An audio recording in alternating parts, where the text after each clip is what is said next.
Well, we meet again, another edition of TomBecka.com, where everyone has a story to tell, and this story here is a perfect one for summertime. You know, if you're going on that family vacation, maybe you got the kids in the back seat, and they're fighting and yelling, "Are we there yet?" And someone has to go to the bathroom.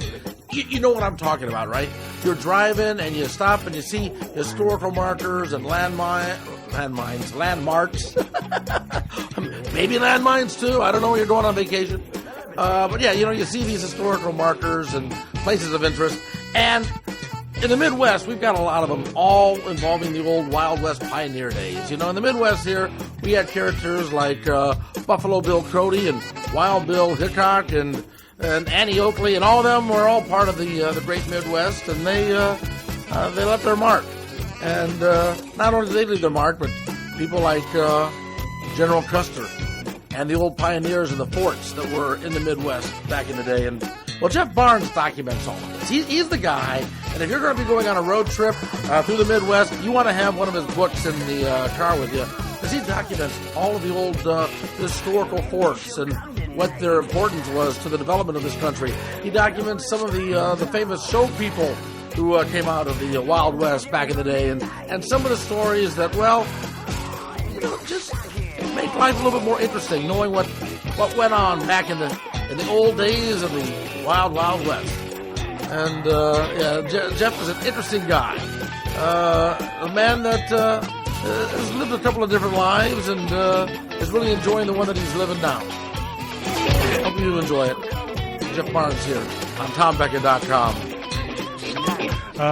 Well, I kind of wear a lot of hats. I'm I guess you'd call an independent historian, but also a writer and speaker. I go out and give presentations for Humanities in Nebraska. So I'm trying to make a living off of history. That's pretty much what I'm trying to do here. Now, trying to make a living out of history. What did you do before this? Because I mean, you haven't always been doing this, have you? No. I I started out actually in broadcasting, coming out of UNL.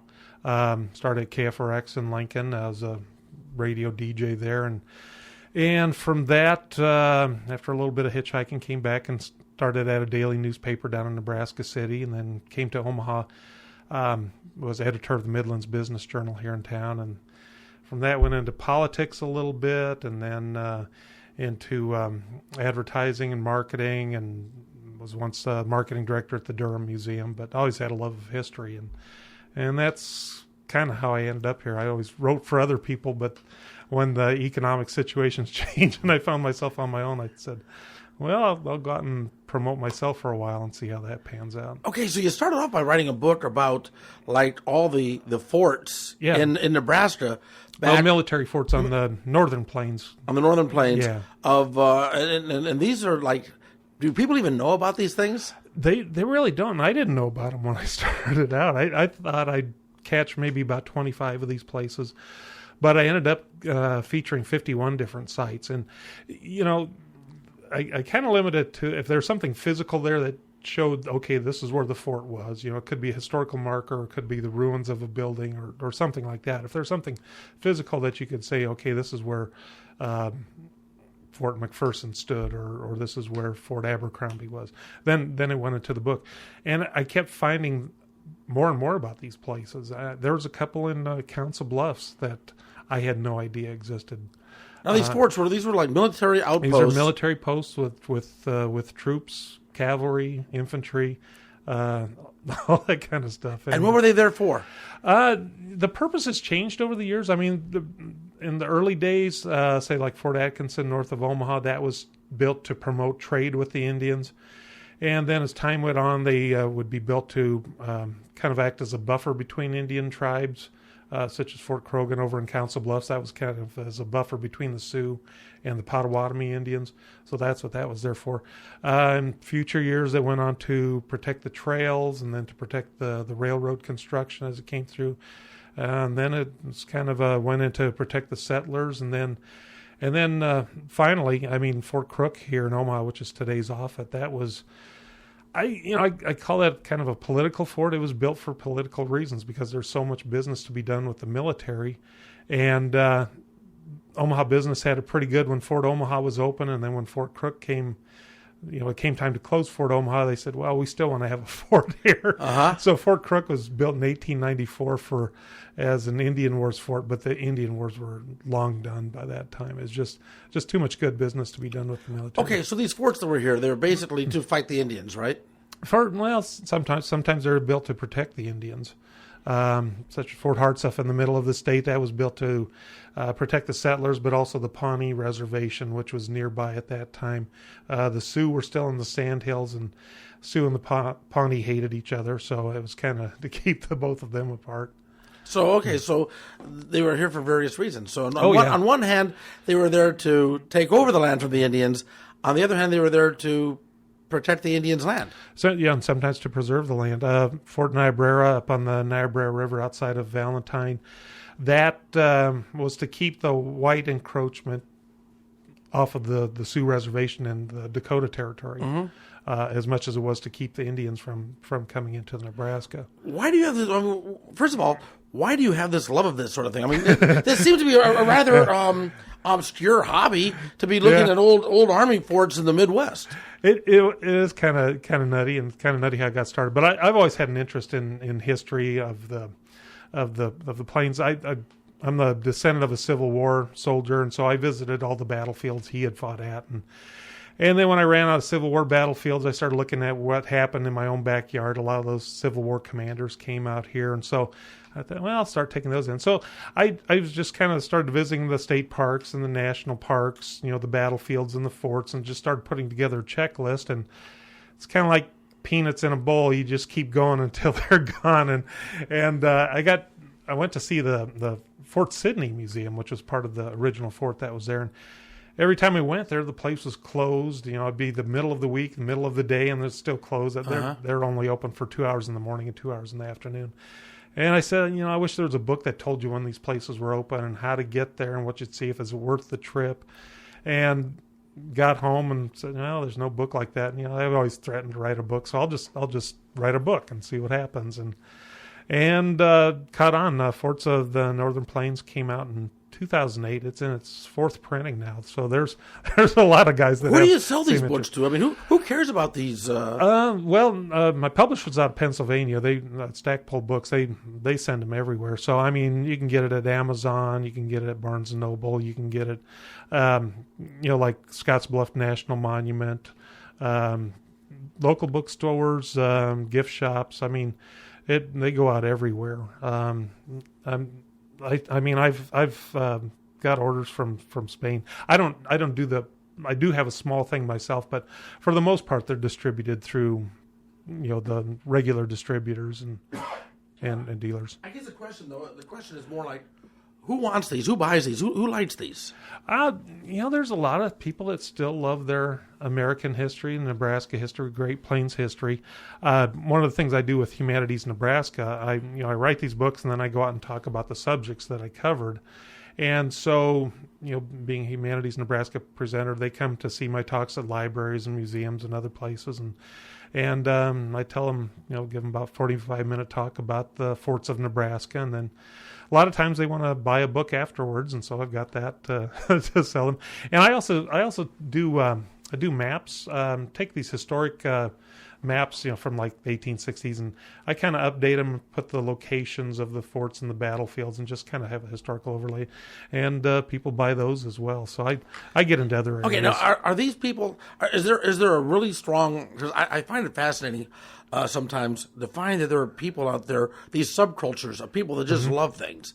And then there's also people like, I imagine my dad would have bought one of your books. But what my dad would have done, my dad was one of these guys, if we went on a family vacation, with all the kids in the car, one of those, are we there yet? One of those vacations that, my dad was the guy that stopped at every historical marker. That's me. I'll slow down to about 20 miles an hour and see if it's a subject that interests me. Yeah. But if it's the first log cabin in Nebraska, I probably won't stop. But if it's, battle took place there, I'm definitely getting out of the car for this. Were there a lot of battles that took place in Nebraska? Surprisingly, there were. I mean, you don't hear a lot about them, but there's a lot of smaller skirmishes. The first These battle. were not Civil War skirmishes. Well, some of them actually did take place during the Civil War. A lot of the regular troops and commanders that were here got sent back east, and they had to be replaced by volunteer troops. And that's when the Indian tribes at the time, they kind of saw an opportunity. They saw a lot of the concessions that they were making. The treaties that they had made were being broken. They saw the Civil War actually as kind of an opportunity to try to reclaim what had been theirs. And so there were a number of battles that did take place here in Nebraska, but all throughout the Great Plains as well. But very first battle of the Sioux War took place in Nebraska, a little battle called the Blue Water, but that was in 1854. And from that point on, the United States was at war with the Sioux through 1890 and Wounded Knee. So, which, in the grand scheme of the history of the world, wasn't that long ago. It wasn't really that long ago. Just about 125 years ago. I think coming up on the anniversary of that. Okay, so let's so you start writing these books about the forts. Oh, I gotta ask, did any real famous generals have forts? Like, did Custer have an outpost here? Did any of the real famous generals stationed out here, or was Nebraska sort of the place they took, the second tier hung out in Nebraska? No, it was actually had fairly prominent. Robert E. Lee was at Fort Kearney, and people don't think about that. This was before he was a general. He's a major, and he's clean shaven and dark haired. But Robert E. Lee was here. Sheridan came out here. Sherman, George Custer was here, and he met with William Tecumseh Sherman at Fort McPherson. And just a couple weeks after that, had his very first engagement with Indians, very first fight with Indians on the Republican River down by Benkelman, Nebraska. Everybody knows about. He won that one. Well, he didn't. I don't know if he really won that one either, though, because they were in camp, and the Sioux came up and tried to drive off their horses, and so Custer tried to negotiate with them to say, why are you driving off my horses? I'm just trying to get you to move someplace else other than here. And during this negotiation, more and more warriors kept showing up. And Custer said, if this doesn't stop, I'm going to have the bugler sound the charge.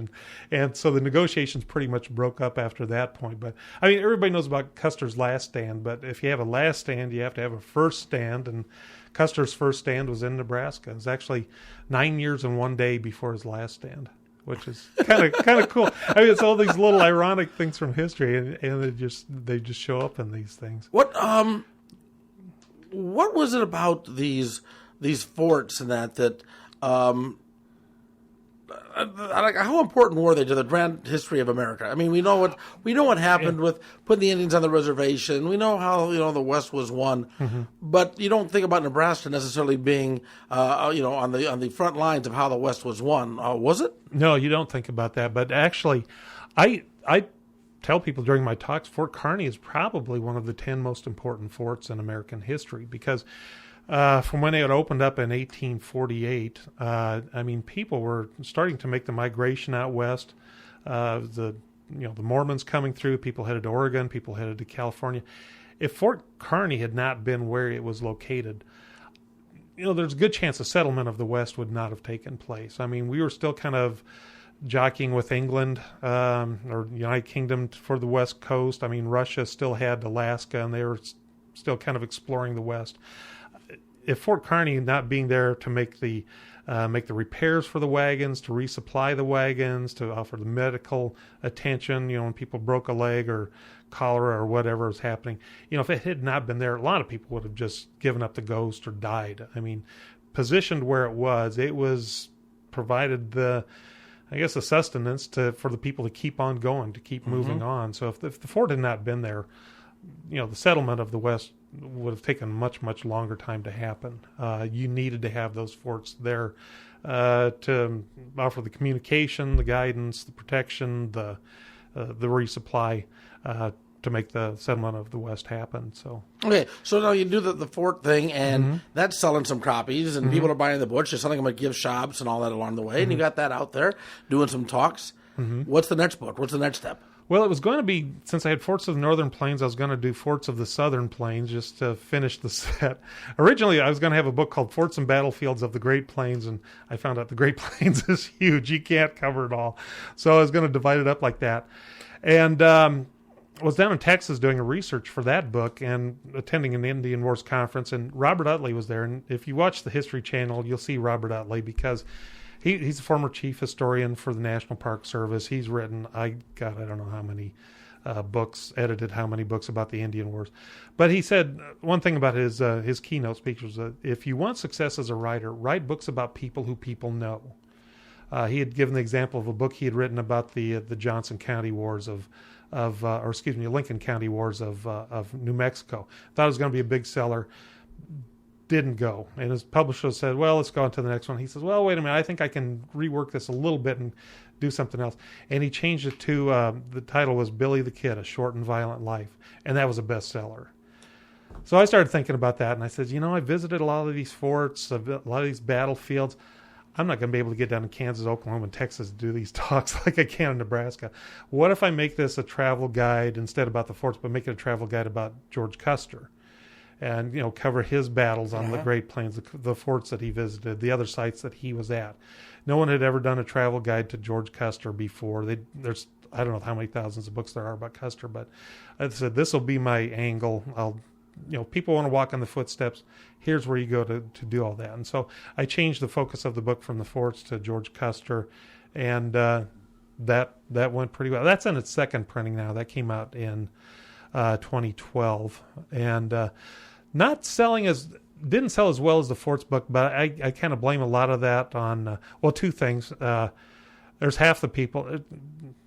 If you could divide people into thirds, third like Custer, third hate Custer, and third don't care about Custer. Uh-huh. Everybody likes forts. Everybody knows about a fort that was nearby where they grew up, and then also thing with Borders closing all their stores. That's one thing my editor said. He says, the Borders is hurting everybody. Because I think back to when I did the forts book. Yeah, when Obama said that he would close the borders, I assumed he meant the southern one and not the bookstores. But that's it. That's the one he was talking about. That's an old joke, anyway. But you're right. I mean, to be in the book business itself is a challenging time right now, isn't it? Oh yeah. It's and I don't think it's so much with the readers and things like that, like the Kindle and the Nooks. I think the kind of people that I'm writing for, they don't really get into that. My peeps tend to be older than me. I'm 55. Your peeps, that's an old frontierman saying, right? That's what they said back in the forts back in the day. My partners tend to be older than me, and I'm 55. So that's kind of who I'm writing for, and these are the kind of books that you throw in the glove compartment and take along. So if I'm in that area, I want to check this out and want to know how to get there. So okay. So you're doing that now. You're doing the speaking and everything on Custer and on the forts and everything. Forts and Buffalo Bill. My Buffalo Bill book just came out this year too. That's the last two, the Great Plains Guide to Custer and the Great Plains Guide to Buffalo Bill. Okay, now I'll tell you, I get Buffalo Bill and Wild Bill Cody confused.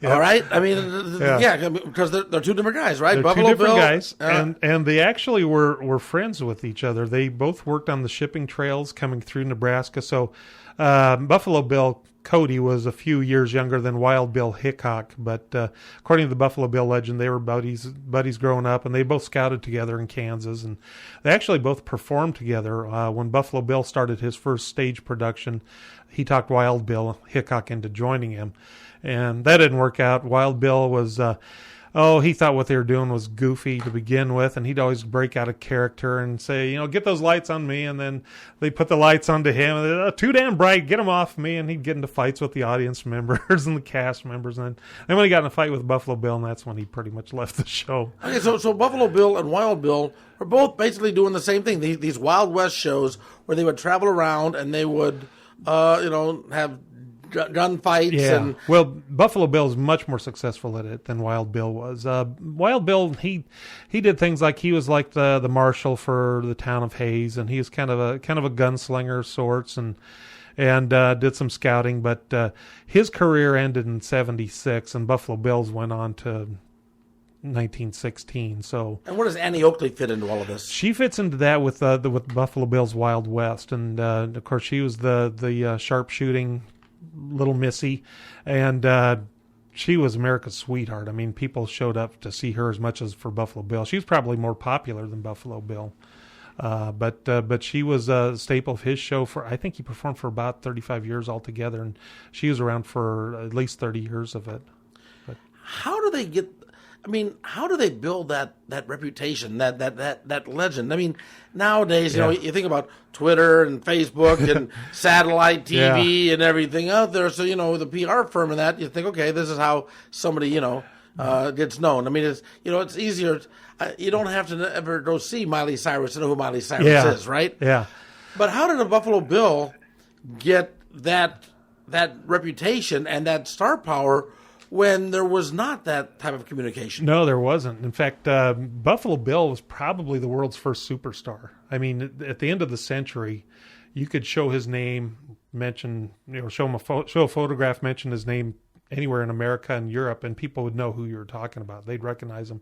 So, I mean, he was the most famous man in the world, which is not bad starting out as a buffalo hunter in Nebraska. I mean, to go from that in 15 years to becoming the most famous person in the world is pretty phenomenal. But with his Wild West, which started in Nebraska, by the way, the world premiere of Buffalo Bill's Wild West took place here in Omaha. And so that from that point on, he traveled the country and then went to Europe a few times. But he had a phenomenal marketing campaign. I mean, he already had some fame with the dime novels, but his promoter hired within. I'm scratching my head over the name right now because that's why I write books, because I can't remember all this stuff. John Burke, but he would get to cities like weeks ahead of time, and he knew all the editors in the town, so he'd all spend plenty of time with them and get the exclusive interviews with Buffalo Bill ahead of time. He'd have posters just plastered all over the city. So you had the newspapers stories, you had the advertisements, you had the posters up everywhere. By the time Buffalo Bill's Wild West got to town, you had to be dead to not want to go to see it, because, I mean, the anticipation was just so high.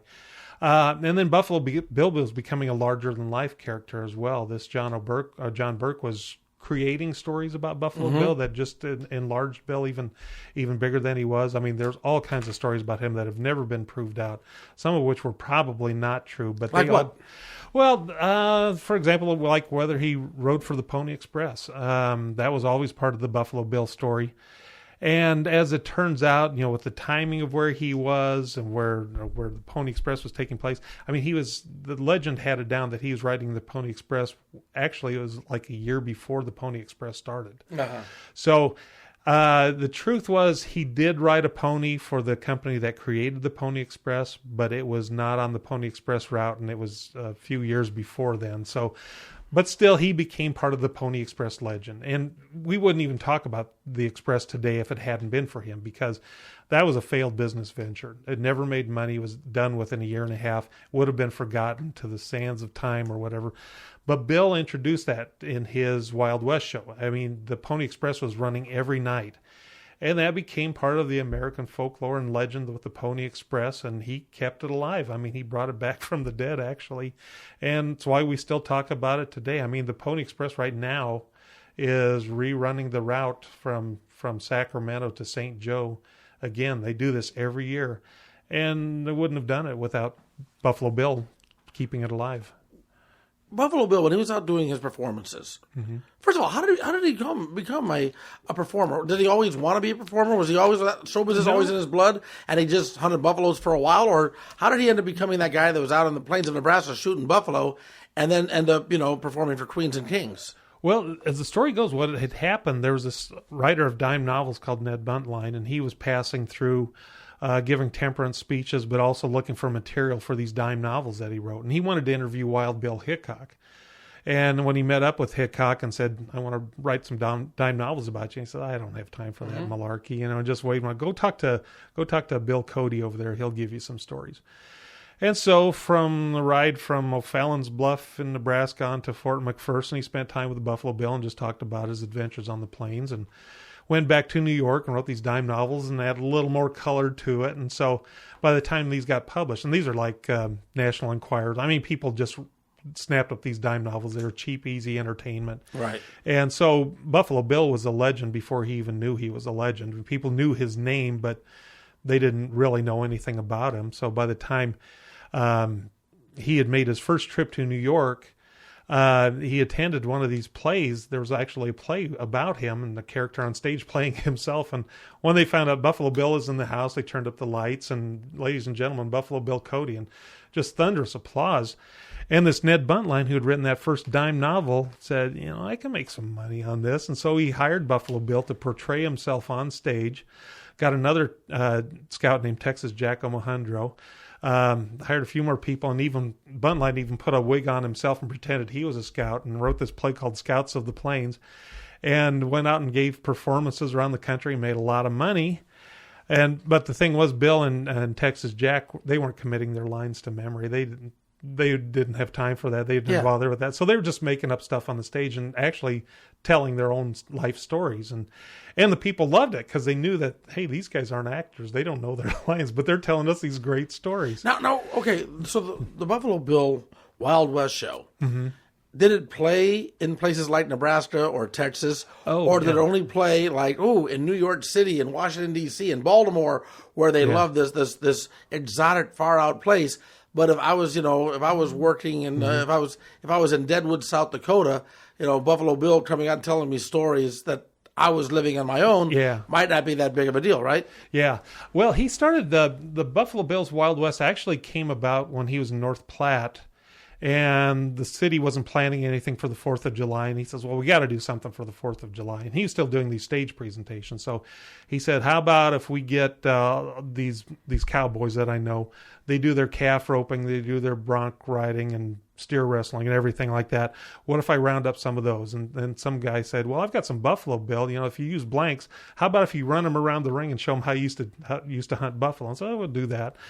And somebody else knew some Indians with some Indian ponies, and they had a stagecoach, and they could do some stagecoach chases around the arena. And it turned out to be just a phenomenal thing. They called it the Old Glory Blowout, and it was just a fantastic 4th of July celebration. And from that, Bill thought, I could maybe take this on the road. And that's when he did the rehearsals in Columbus, Nebraska, and then brought the show for display for the first time in Omaha. And it just went over huge. And he told the people that I hope you enjoyed it. I'm going to be taking this around America and presenting it as a thoroughbred Nebraska show. He wanted to show the world eventually what the Wild West was like from a Nebraska point of view. So that's what he was showing with the cowboys and with the Indians and the ponies. So they would have the show. They would have like wild buffalo just running around. Oh yeah. They had the lawyers and the insurance companies must have loved that. I think that's before the lawyers and insurance company got into the game. But every night he'd had a herd of buffalo and he'd run them around the arena and have them like headed right for the grandstand until the cowboys turned them aside at the last minute. I mean, they had the stage coaches running around being chased by Indians and Buffalo Bill coming to the rescue, and it was phenomenal. I mean, people just absolutely went nuts about it. And his eventual business partner was actually pretty shrewd too. They wanted to go in conjunction with the Chicago World's Fair of 1893.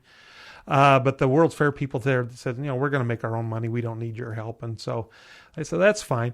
What they did was they took over the land outside of the World's Fair, between it and the train station that was bringing all the passengers, all the fans to the World's Fair. They set up a month ahead of time.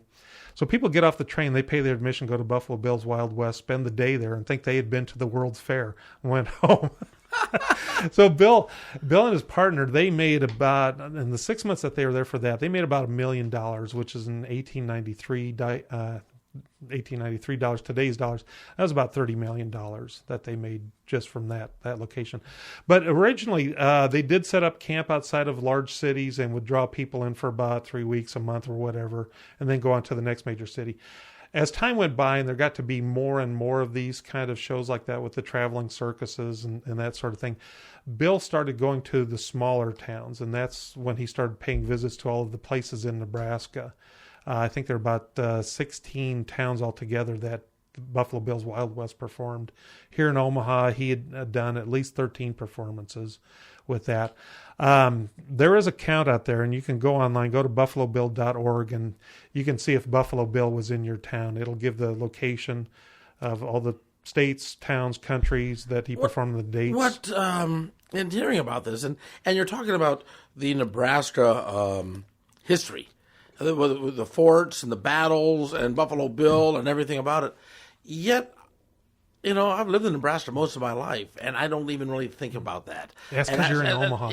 Well, that's true. But I also think that if you talk about people in the rest of the world, they don't think about it either. I mean, because again, when you think about this sort of thing, think about cowboys and Indians. You don't think about Nebraska. You think about Texas. You think about Arizona. You think about that. You don't think about Nebraska. Yeah, and you'd be surprised. There's actually quite a few people that still think about the Wild West today in Europe. I mean, there's a group. I belong to a group here in town called the Westerners, the Omaha Westerners. We get together once a month for dinner and an Old West kind of talk with. And there's chapters in Europe throughout the country as well that do this. But I don't know why that is, and that's kind of. I hate to say it, but that's kind of the way Omaha is. We kind of downplay our cowtown past. A lot of the old buildings that were constructed, they've been torn down. I think there's always just kind of this emphasis for Omaha to keep renewing itself. We don't call it the River City Roundup anymore. Now it's the River City Rodeo, and used to be a dozen days of fun for all, and now it's just kind of into that rodeo event. We don't have the covered wagons coming into town to celebrate it anymore. I think it's kind of an insecurity in Omaha about that to celebrate our Wild West history. We're the birthplace of Buffalo Bill's Wild West. That isn't marked today. It's up at northeast Omaha, about 16th and Ames actually, but it's not marked. And you go on to think about the impact that the Buffalo Bill's Wild West had on the country, because people, like I said, think about the Pony Express now because of Buffalo Bill. The impression that people have cowboys is in large part because Buffalo Bill turned them into heroes, American heroes, rather than the filthy, dirty scumbags that most people thought of them in the 1880s. The American impression in the world is kind of like a cowboy nation, cowboy culture. That's because of Buffalo Bill and what he brought on. You think about all the boys and girls that went and saw Buffalo Bill as kids and grew up. They started writing those Western novels. They were directing those Western pictures. I mean, a lot of your and I childhood from our past. We grew up with Western TV. TV shows and things like that. That's Roy Rogers and stuff. Rogers, exactly. Those arose from Buffalo Bill's Wild West. I mean, the impact that he had is just phenomenal through those Wild West shows that he put on. Was Buffalo Bill a carouser, a drinker, a womanizer, or was he a shrewd businessman who just said, "Hey, I got a nice little gig here. I can make $30 million playing the part of this cowboy"? In other words, was he just some wild man that got lucky? Was he a shrewd businessman? What was his personality like? He was. I think he would have been a really fun guy to be around. He probably did carouse. He was a heavy drinker. Business partner finally got him to swear off at least drinking in his presence. He did not drink around him, but he was a very, very generous guy. I mean, I think as wealth came to him very, very easily, and people kept giving him things, he would give it back just as freely. I found this really neat story in the Omaha Herald from 1889. But he was at the old Paxton Hotel, had been there for a couple of weeks. That's where he's staying when he was in town. Omaha was his playground, by the way. He knew all the bars in town. He knew all the personalities in town. The hookers. Yeah, well, I don't know, maybe. but the story was about him at the Paxton Hotel, and he was giving out gifts to people that he knew in town, and one of them was the town sheriff at the time. There was a couple military colonels that were getting gifts. That's when the Department of the Platte was located here. So, and the story had the names of these people, what they had received, like if it was a diamond ring or a diamond stud, and the value of the item that they had received. So it's incredible. I mean, you had a list of about 9 people here, well-known people in town. Here's what they got from Buffalo Bill. Here's how much it was worth. And, there's like a ring worth $1,500. And again, take that times 20 to 30 to get the value today. And the story concluded with he was going to be there through Sunday, and if there's anybody in town that he had missed, come on, stop on by and receive it. Like Elvis buying Cadillacs, right? Yeah, I mean he became a very, very wealthy man. It came to him very easily. I'm sure he thought, and so he gave it back just as easily. I think if he had a mission statement, I think it was to make people happy. So, I mean, people like these kind of things. he had more than he needed, so he'd give them to him. They made him happy. What did he have to do as far as the initial growth of Omaha? In other words, look, Warren Buffett lives here. He helps bring people here. He brings business here. People, the name recognition, that sort of thing. I think about Elvis in Memphis. What Elvis has done, what Elvis did for Memphis both with tourism and also create a music scene there, which was big on their economy and big on the growth of Memphis would have been Elvis's living there. Things like that. Did Buffalo Bill do the same sort of thing for Omaha? Well, not really. I mean, other than his shows being performed here, that would bring people to town, of course. But he didn't live here. I mean, he socialized here quite a bit. This is where he came as a tourist getting started, and this is where he come to get geared up for it, and this is where he come to unwind from it. But like I said, he was really well known in town, and sadly, that all kind of got forgotten after he had died. Now, there was an effort in 1927. The Cody family was going to build 2 museums. They wanted to have one museum for his Wild West days and another museum that would cover his scouting and pioneer days. And ultimately, they decided on Omaha for that. We were going to get a Buffalo Bill Museum.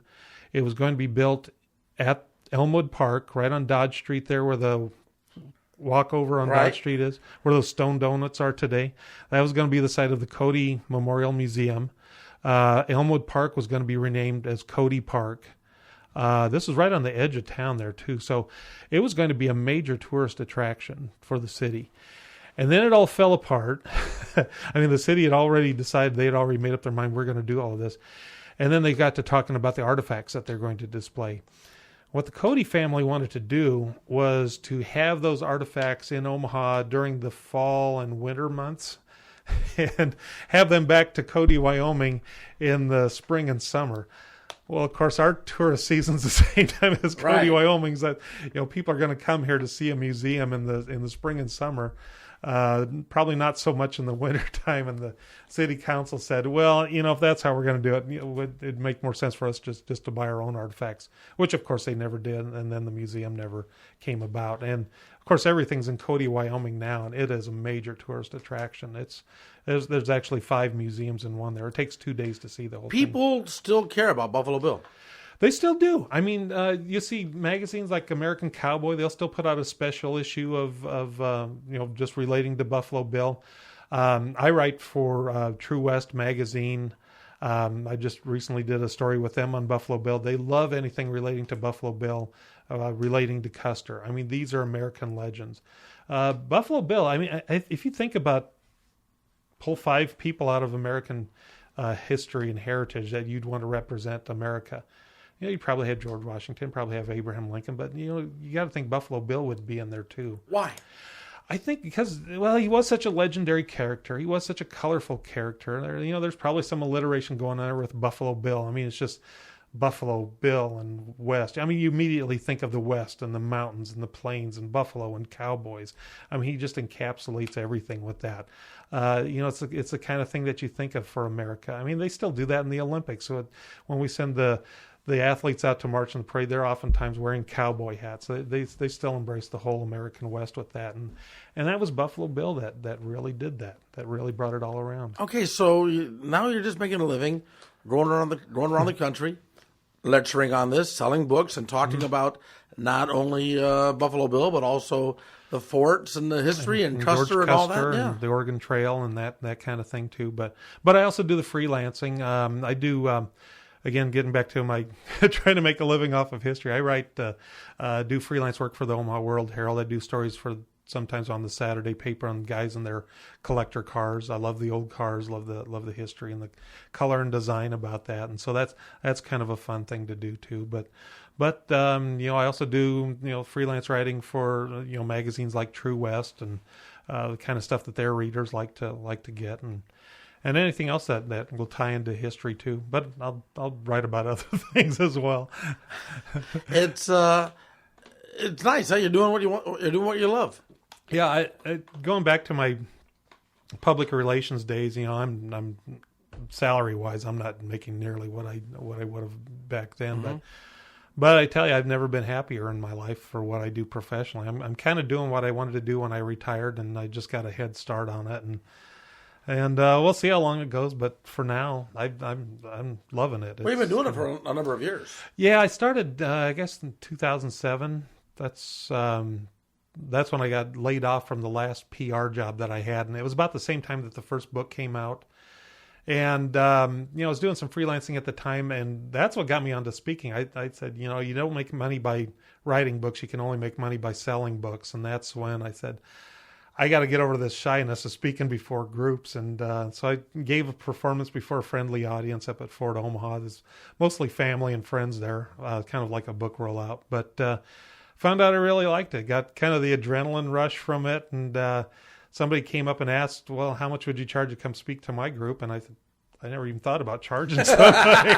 So and now you do. So I said, I don't know, $50, I guess. I don't know. But then I started doing more of that, and then knew that Humanities Nebraska was a possibility of presenting. So I spoke to them, and they came and heard one of my presentations and said, yeah, we'll get you on as one of our speakers. And I'm I guess fairly aggressive about my marketing. It's my PR and background that I make sure people know that I am available as a speaker, right. And whether it's although you charge more than $50. Now. Oh yeah. So that through Humanities Nebraska now, but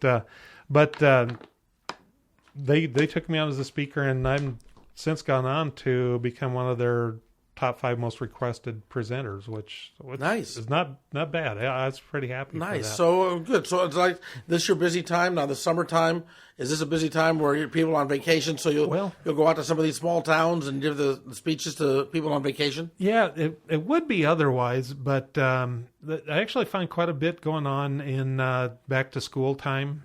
But summer's kind of hit and miss, and this summer actually became kind of a miss because I've got this other writing project going on that I got hired for, and I kind of cut back on promoting myself to try to get on as a speaker in favor of this. It's kind of nice to get paid for a book.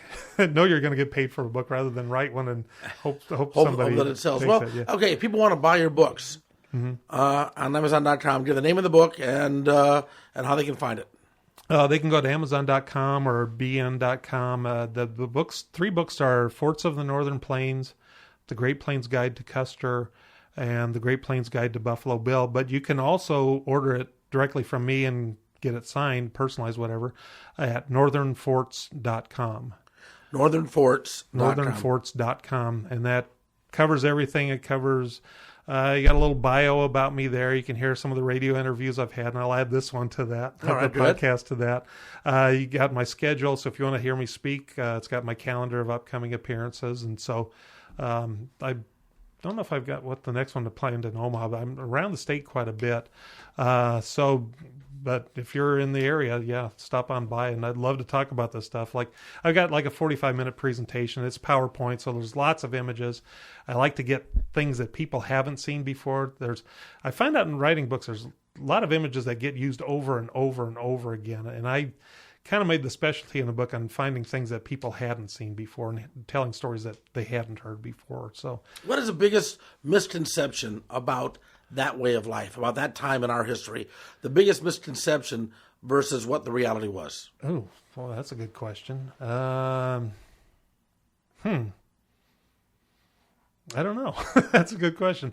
I don't know that people were dirty. So history might be pretty accurate then, huh? Well, it's funny because there's kind of like a two-dimensional view of people from back then. You see the black and white photographs, and you don't think about them being colorful people with personalities and their own little idiosyncrasies. I mean, like George Custer, for example. People come up to me and they say, "I hate Custer." Or that Custer was a loser, or he was a wuss, or a wimp, or bloodthirsty, or whatever. And they say that, and I know these people, they haven't cracked a history book in 50 years. And they don't really understand the folks. They don't see them as being, 3-dimensional characters that did have lives, that did have fears, and did have dreams of success, and wanting to make a living, the best way that they knew how. George Custer, I mean, a lot of people think that he was just out to kill Indians, and that was it, and got over his head at Little Bighorn. Well, Custer was actually a pacifist when he first came out in the plains. He was always trying to negotiate with the Indians. He was always advising to not attack this village to his commanding general. He wasn't going out on patrol for Indians when he should have been, or what they thought they should have been. And it wasn't until the Army really started pushing him, you need to start doing this or you're going to lose your job. So I guess what you're saying is that the biggest misconception is that these were real people. These were not just cartoon characters in history books or some sort of a caricature. These were real people. Oh, yeah. I mean, Custer, he wanted to make a living with the Army, but it was really, really difficult to do this. This wasn't the Civil War where he went from a second lieutenant to a major general in 3 years. He got stuck with a lieutenant colonelcy, and there was really no opportunity to move up. The only way you could hope to move up was to find success on the battlefield. And he found that to some extent, but then, of course, didn't at Little Bighorn, which, of course, ended his career rather famously. But on the other hand, if he'd won that battle, people wouldn't even think about him today. So, and that way he does sort of live on long after his expectancy. Yeah, if you're planning a road trip through the Midwest, now you've got some stories to tell. You can talk about a little bit of the history, a little bit of the knowledge that you gained today on just what this area was like way back in the day. Hope you enjoyed it. If you did, tell your friends, spread it on your social media, pass the word around. The podcast keeps growing by leaps and bounds. Really do appreciate your support. And if you do like it, maybe toss a few bucks, make a donation, help us keep this podcast afloat. Till next time. Take care and bye, y'all.